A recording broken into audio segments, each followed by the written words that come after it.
যুদ্ধের জন্য প্রস্তুত মিশরের সশস্ত্র সেনাবাহিনী। আগামীকাল যুদ্ধ শুরু হবে সেই কথা চিন্তা করেই সর্বোচ্চ পর্যায়ে সম্মুখ সমরে ঝাঁপিয়ে পড়ার প্রস্তুতি নিয়েছে মিশরের সেনাবাহিনী।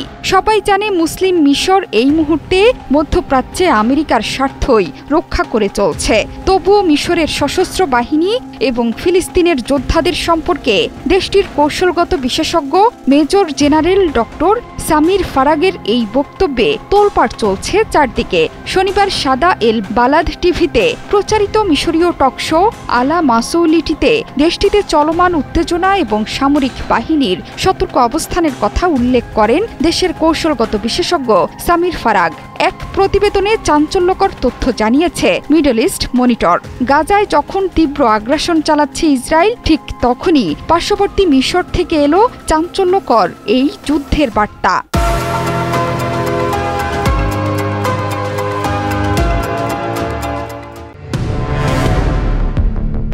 সাম্প্রতিক সময়ে মিশর এবং ইসরায়েলের মধ্যে উত্তেজনা চলছে। ইসরায়েলের অভিযোগ, সীমান্তে সৈন্য জড়ো করেছে মধ্যপ্রাচ্যের ঘুমন্ত দৈত্য, যারা সৈন্য সংখ্যা এবং যুদ্ধযানের সংখ্যায় ইসরায়েলের শক্তির প্রায় সমতুল্য।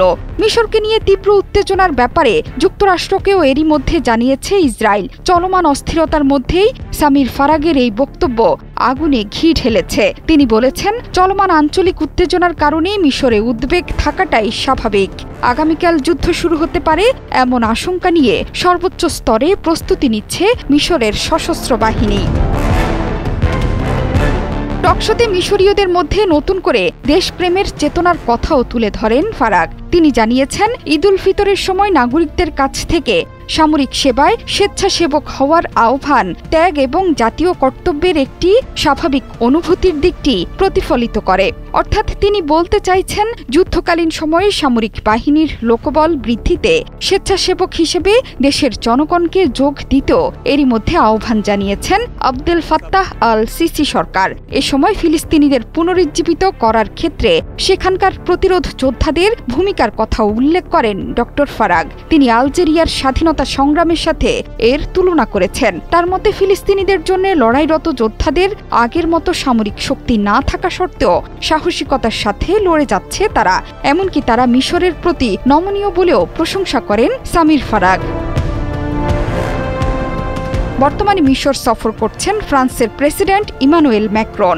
শেষ পর্যন্ত তিনিও ইসরায়েলের বিরুদ্ধে দাঁড়ালেন। গাজায় ফিলিস্তিনিদের ওপর ইসরায়েলি বর্বরতার নিন্দা জানিয়েছেন তিনি। আল জাজিরা বলছে, সোমবার ইসরায়েলি হামলার তীব্র নিন্দা জানিয়ে ম্যাক্রো বলেন, ফ্রান্স গাজার উপর ইসরায়েলের চলমান হামলা এবং যুদ্ধবিরতি লঙ্ঘনের নিন্দা জানাচ্ছে।